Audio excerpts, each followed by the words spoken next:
At the start of the week-long trial, Christine Lagarde had looked relaxed as she arrived in court in Paris.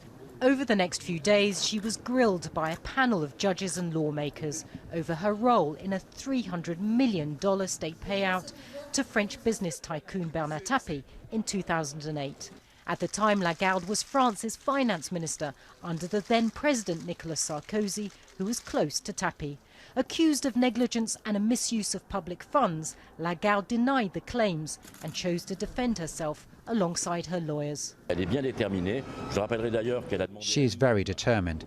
Let me remind you that she herself asked the IMF board to lift her immunity because she wanted to be here and stand in front of the judges to face all the accusations against her, step by step. The trial heard evidence from witnesses, including several former French ministers.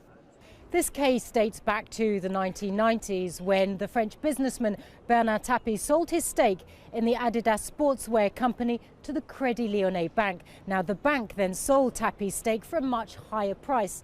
That infuriated the tycoon, who said he had been defrauded. Now, because the Crédit Lyonnais bank was owned by the French state at the time, Tapie decided to sue the state for compensation.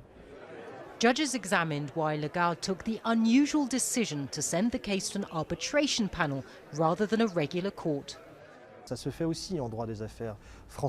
Arbitration is something that's usually done in business law, also in public affairs. It's not illegal, but it's something that you don't do often in France, and definitely not if you're a minister. It is legal, but is rarely done, and public opinion is not ready for that. The IMF chief said she acted in good faith to end a long legal row. The prosecutor said he's against convicting Lagarde, saying the evidence to support the negligence charge was too weak. Mrs. Lagarde is confident, but Mrs. Lagarde is waiting for the judge's decision because it is them alone who will make it.